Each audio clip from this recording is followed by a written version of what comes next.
Today, I want to tell you 3 stories from my life. That's it. No big deal. Just 3 stories.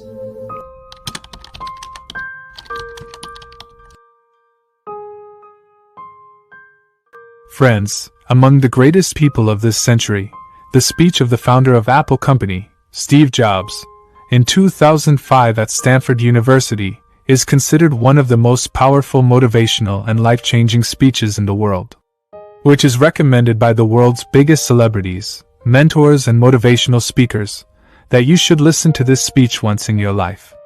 Because in this speech, Steve Jobs has short his whole life in just 3 stories and told it very beautifully. We and crores of people like us can live a successful and fulfilling life in the real sense.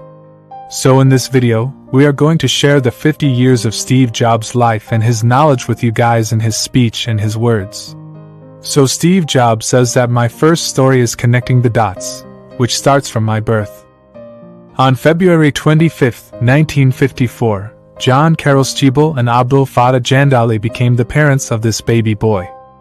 John Schiebel's father never accepted his relationship, which made Steve Jobs' real parents separated, and he left Steve Jobs for adoption.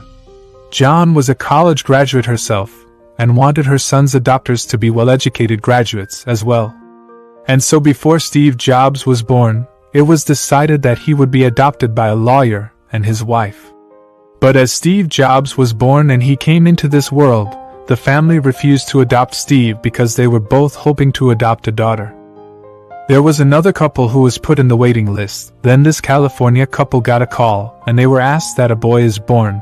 Are you interested in adopting him? Those parents said yes immediately.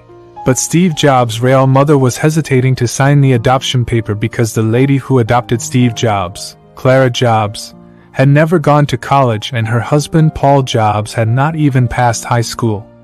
But both of them tried to convince him and promised him that they will send his son to college, which made John agree. Clara Jobs adopted this baby boy and named him Stephen Paul Jobs. And this is how the story of Steve Jobs began. And after 17 years, after getting all the savings of his parents, Steve finally went to an expensive college. After 6 months of spending so much money, Steve didn't see any value in college education. He didn't know what he wanted to do in life, and college was not helping him where he was spending all his parents' savings. And then he takes a decision, which was to quit college. He will leave college in the hope that everything will be fine one day. At that time, taking this decision seemed like the biggest stupidity of his life. He was very scared, but it proved to be the best decision of his life. He had also left the classes which he didn't like, and now they were focusing on things that they were interested in. But it wasn't that easy. They didn't have anything to eat, so they used to sell empty Coke bottles for 5 cents. Every Sunday they used to walk 7 miles to a temple so that they could get free food.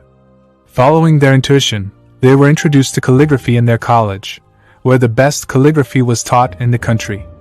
Every poster and label of the campus was hand calligraphed so beautifully, which attracted his interest, and he joined the classes of calligraphy and started learning it, where he learned about the serif and sans serif type physics.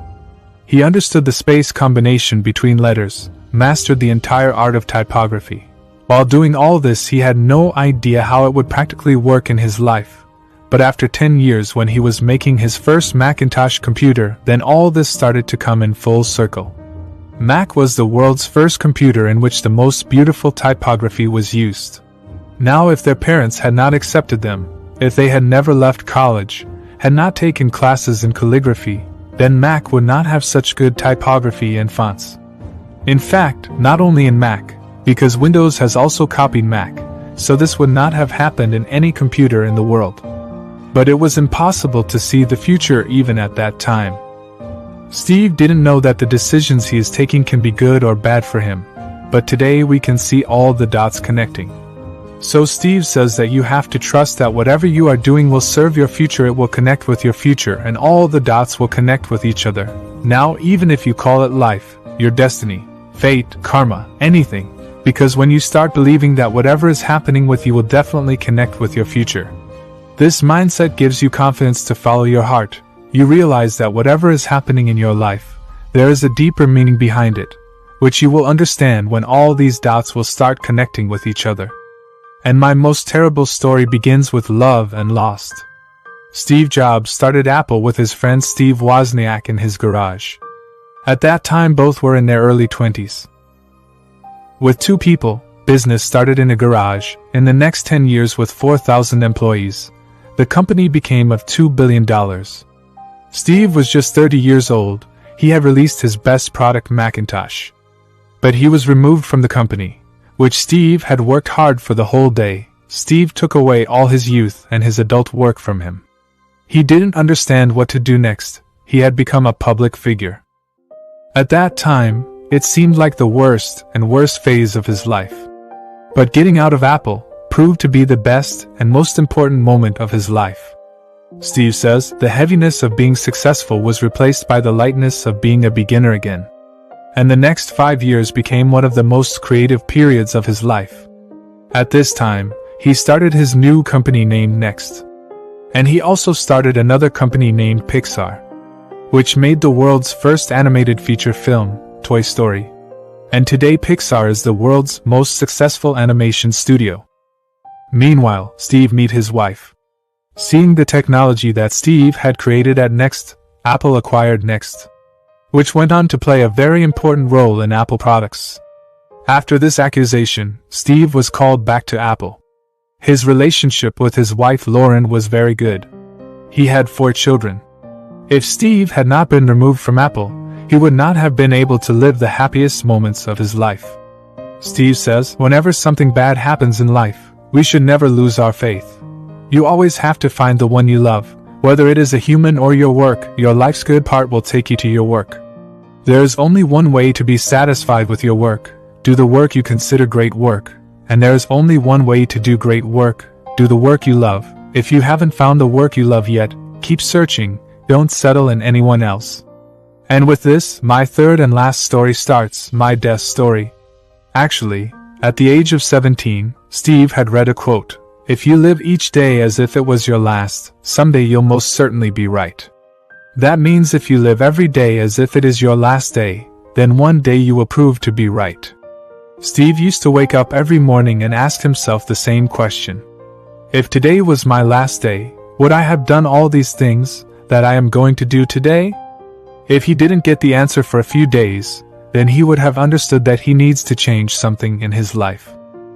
Remember that one day we will die. This helps us a lot in making big decisions in our life.